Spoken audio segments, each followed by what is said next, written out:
എൻ്റെ ഭർത്താവും സ്വന്തം കൂടപ്പിറപ്പും ഒരുമിച്ച് ജീവിക്കാൻ തീരുമാനിച്ചു. അതിൻ്റെ സന്തോഷത്തിന് വാങ്ങിയ ലഡു ആണ്, എടുത്തോ. വിദ്യ അത് പറഞ്ഞതും കണ്ണിമ ചിമാതെ മരിയ അവളെ നോക്കി നിന്നു.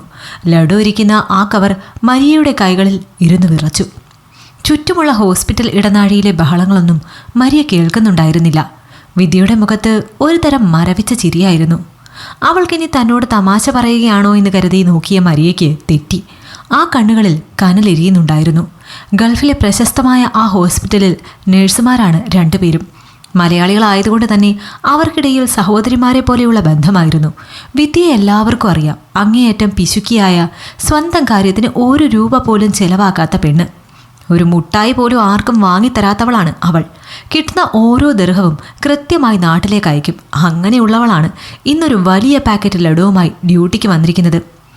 വിദ്യ, നീ എന്തായി പറയുന്നത്? നിനക്ക് വട്ടായോ? മരിയ പതുക്കെ ചോദിച്ചു. വിദ്യ ഒരു ദീർഘനിശ്വാസമെടുത്ത് മരിയയുടെ തോളിൽ കൈവച്ചു. വട്ടല്ല മരിയെ, ബോധം ഉദിച്ചതാണ്. കുറേ കാലം പൊട്ടിയായിരുന്നല്ലോ ഞാൻ. പാവം അഭിനയിച്ച രാജീവനും എൻ്റെ സ്വന്തം ചേച്ചിക്കും വേണ്ടി മരുഭൂമിയിൽ കിടന്നുരുകിയവളല്ലേ ഞാൻ. അവർക്ക് വേണ്ടത് എൻ്റെ പണം മാത്രമായിരുന്നു. ഓവർ ടൈമും മറ്റും ചെയ്ത് ഞാൻ അയച്ചു കൊടുക്കുന്ന പണം അവരവിടെ സുഖിച്ച് ഭാര്യാഭർത്താക്കന്മാരെ പോലെ കഴിയുകയായിരുന്നു. ഒന്നും മനസ്സിലാക്കാതെ ഞാൻ വെറും ഒരു പൊട്ടിയായി. എന്നാലും സാരമില്ല, ഇപ്പോൾ എനിക്ക് സന്തോഷമാണ്. വൈകിയാണെങ്കിലും എല്ലാവരുടെയും തനി നിറം എനിക്ക് മനസ്സിലായല്ലോ. അത്രയും പറഞ്ഞ് നിറഞ്ഞ കണ്ണുകൾ മരിയയിൽ നിന്ന് ഒളിപ്പിച്ച് അവൾ പതുക്കെ വാർഡിൻ്റെ അറ്റത്തുള്ള ബാൽക്കണിയിലേക്ക് നടന്നു. മരിയയും ഒപ്പം കൂടി. വിദ്യ തൻ്റെ കഥ പറഞ്ഞു തുടങ്ങി.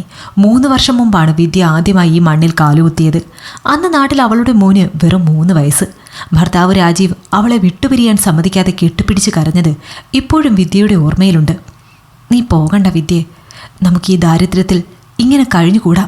നിന്നെ വിട്ടെനിക്ക് പറ്റില്ല എന്നായിരുന്നു രാജീവിൻ്റെ വിലാപം. പക്ഷെ തലയ്ക്ക് മുകളിൽ നിൽക്കുന്ന കടം വീട്ടാൻ താൻ പോയേ തീരുവെന്ന് വിദ്യ ഉറപ്പിച്ചു പറഞ്ഞു.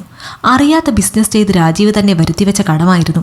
കടം കൊടുത്തവർ ദിവസവും വന്ന് ഭീഷണിപ്പെടുത്തി എല്ലാം കൊണ്ട് ജീവിതം മടുത്തുപോയ സമയത്താണ് ഇങ്ങനെ ഒരു ജോബ് ഓഫർ നഴ്സിംഗ് പഠിച്ച വിദ്യയ്ക്ക് വന്നത്.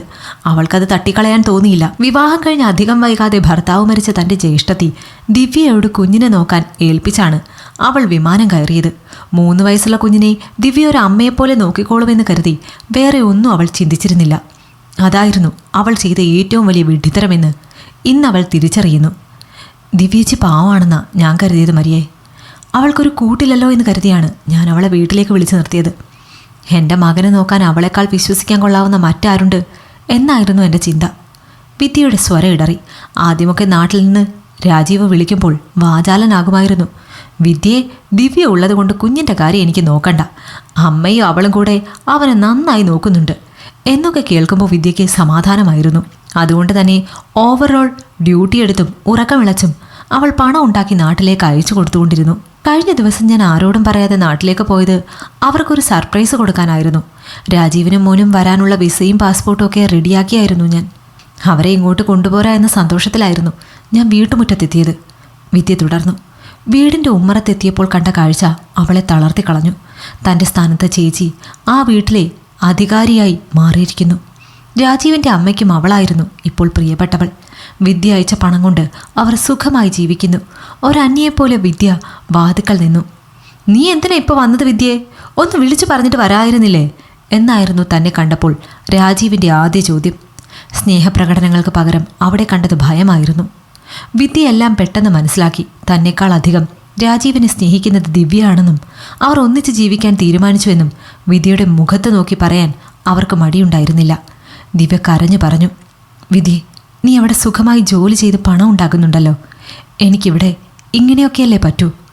രാജീവേട്ടൻ എന്നെ സ്നേഹിക്കുന്നുണ്ട് എന്ന് എൻ്റെ സ്വന്തം രക്തം തന്നെ എൻ്റെ നെഞ്ചിൽ കത്തി കയറ്റുകയായിരുന്നു. ദിവ്യയ്ക്ക് എൻ്റെ ഭർത്താവിനെയായിരുന്നു ആവശ്യം. അവൾ എന്നോട് രാജീവിനെ വിട്ടുകൊടുക്കാൻ വേണ്ടി എൻ്റെ കാല് പിടിച്ച് കരഞ്ഞു.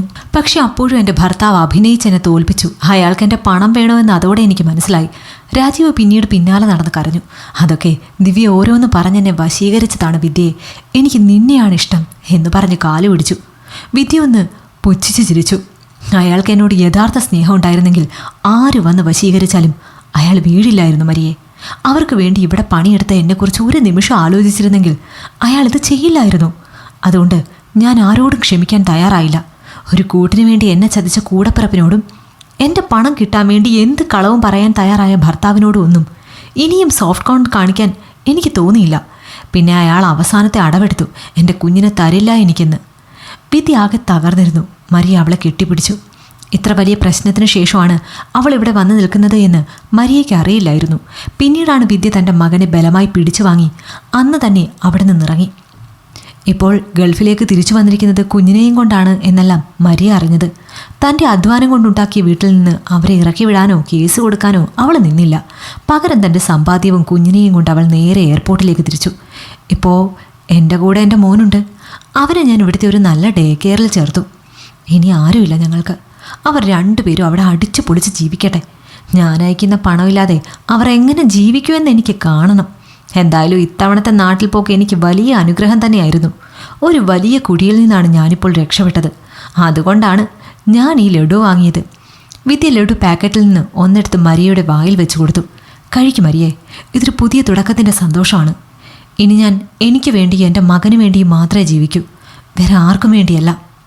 വിദ്യയുടെ ആത്മവിശ്വാസം നിറഞ്ഞ മുഖം കണ്ടപ്പോൾ മരിയയ്ക്കും ആദ്യം തോന്നിയ അമ്പരപ്പ് ബഹുമാനമായി മാറി. തകർന്നു പോകേണ്ട ഇടത്തു നിന്ന് ഫീനിക്സ് പക്ഷിയെപ്പോലെ പറന്നുയർന്ന തൻ്റെ കൂട്ടുകാരിയെ മരിയ ചേർത്ത് പിടിച്ചു. നീ ധീരയാണ് വിദ്യയെ. നിനക്ക് നിന്റെ കുഞ്ഞിന് നല്ലത് മാത്രമേ വരൂ, മരിയ പറഞ്ഞു. വിദ്യ പതുക്കെ ചിരിച്ചു. അവൾ വാച്ചിലേക്ക് നോക്കി. ഡ്യൂട്ടി സമയം തുടങ്ങാറായി മരിയേ, നമുക്ക് പോകാം. ഇനി ഒരുപാട് അധ്വാനിക്കാനുണ്ട്. പക്ഷേ ഇത്തവണ ലക്ഷ്യം മറ്റൊന്നാണ്. കയ്യിലുണ്ടായിരുന്ന ബാക്കി ലഡു പാക്കറ്റുമായി വിദ്യ ആത്മവിശ്വാസത്തോടെ വാർഡിലേക്ക് നടന്നുപോയി. അവളുടെ ചുവടുകൾക്ക് മുൻപത്തേക്കാൾ വേഗതയും കരുത്തുമുണ്ടായിരുന്നു. ഈ കഥ നിങ്ങൾക്കിഷ്ടമായെങ്കിൽ ലൈക്ക് ചെയ്യൂ.